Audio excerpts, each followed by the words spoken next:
Welcome to the analysis of SecMark SME IPO. The IPO opens on 18th September and will close on 23rd September.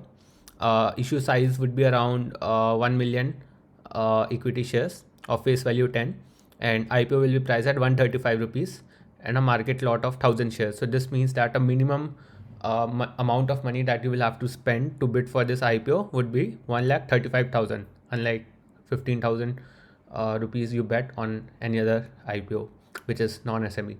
So this being a SME IPO, will have a lot of liquidity issues, and this kind of share and this kind of company tends to uh, provide multi-bagger returns in the future, or uh, other way around also it could happen. So there is a lot of risk while investing in such an IPO, but it's up to you.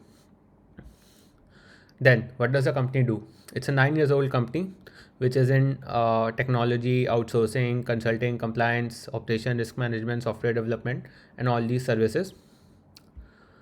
Uh, Here are some few metrics about the company.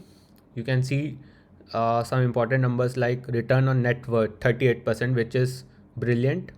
But if you look at IT sector as a whole, especially small in the small cap space, then 38% is better than the average, but it's not something which is very exceptional. But obviously, the number itself is very good. Operating profit before tax is 33%. That means their operating profit is very high, and they are able to make out a lot of profit out of the revenue that they get. They are able to manage their expenses. Their debt to equity ratio is 0.45, which might concern few people given it's a IT company. Team size 73, it's a very small SME, small company. Female to male ratio is 37, good diversity. And 2.3 years is the average service period of team. This is a very, very, very important number for a IT company of this size. This indicates that an average person stays for 2.3 years in this company, which is, in my experience, a decent number. Typically, people tend to stay 1 to 1.5 years in companies like this, but they have a good number, and 38 new joiners in the last 2 years. So, what are their future strategies? They want to work on SaaS and PaaS based businesses by way of cloud application. So, what does it mean? So, SaaS basically means software as a service, and IaaS and PaaS are similar things. They want to use these things, leverage them for cloud applications. So, they'll use these softwares and provide some applications on the cloud which a bigger company can make use of. Develop on-premise application that will allow solving business problems. So basically, a big client will come to them with some problem and say that we want to do this. Please give us a solution, and they will provide a technological solution to it. Implement automation project to increase the efficiency and accuracy of the client work. This means that uh, the businesses would come again, tell them to automate their processes. For example, their call centers. You might have used Swiggy where there are no call centers. There are chat bots which is automated. So something like that they build, and many other strategies. You can have a look at this page. Then the good thing about the company is that even though it has such a small size, it has over 200 clients. So it is not over reliant on any particular client, which is a very good thing for a company of this nature.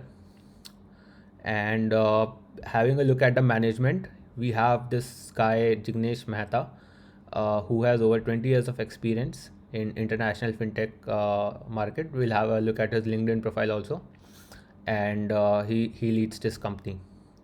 And it's a good thing that there are two women in the top leadership. This shows a good working environment in the company.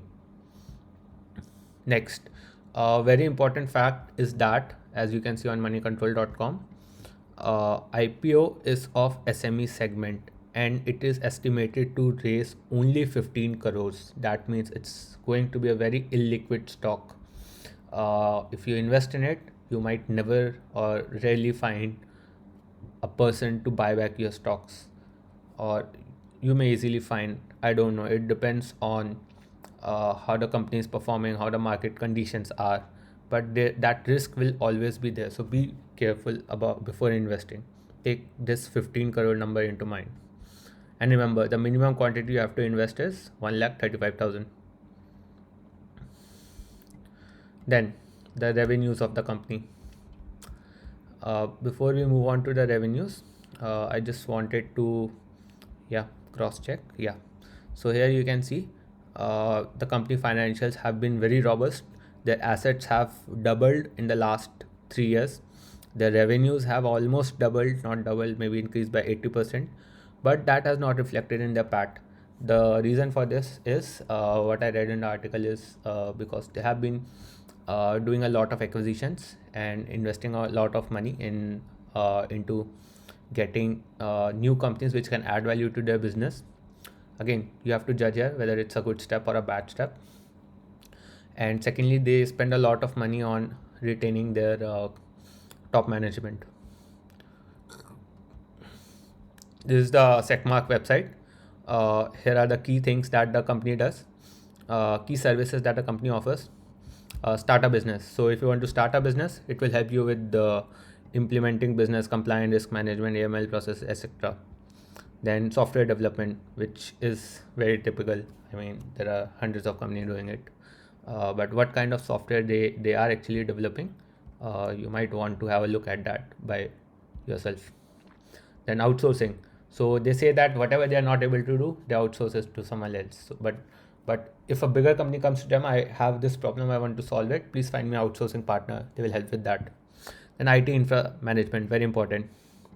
The management essential IT operation components like policies, process equipments, data, human resource. So this is very important. Say a big company comes to them and says that we want to ensure everyone has a what do you call it, ID card, or a computer system, and the computer system should be centrally monitored by a team, and a bigger company wants to monitor the activities of their employee to prevent any security risk.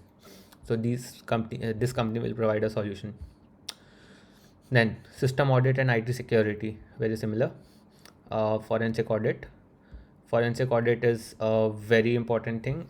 It is so a normal audit is where a company like a Deloitte or PwC comes and looks at the numbers and says how the number are, if they can see an anomaly or not. Forensic audit will take into account more data analytics and deeper data science. Compliance assistance, litigation and arbitration, and HR services.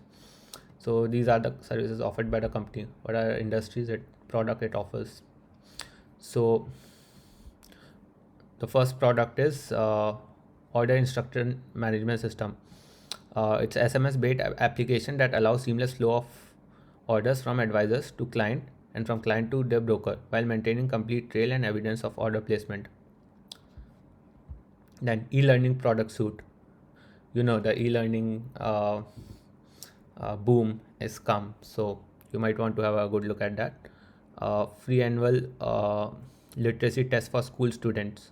So they have a very good e-learning solution, and they have provided this solution to National Center for Financial Education.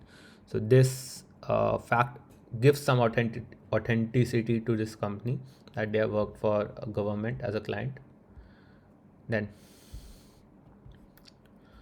apart from this, yeah, this was the product space, the software page. And going into a bit depth, the softwares are mostly about cloud computing, enterprise application, big data, and tech stack. So we have okay, so these are just the basic information. They have given some gyan. Okay, not too much depth. It's not provided in too much depth. Next thing is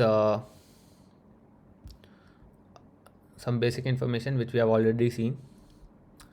Yeah, 4 objective of releasing the IPO. The company have stated to finance development, very important. So now why they want to release the IPO? What do they want to do with 15 crore? First point is to finance the development and procurement of technology application software infrastructure, including strategic acquisition of firms, companies in the technology space. So this means they want to buy more and more companies in a strategic way to grow their business. Again, it's a call you will have to take whether this is the right strategy for a company of this nature, or should they build something in house and enhance their capabilities rather than acquiring new companies. To expand and retain our leadership team that will lead the company into next phase of growth. So the leadership teams demand a lot of money, is what they're saying, to stay.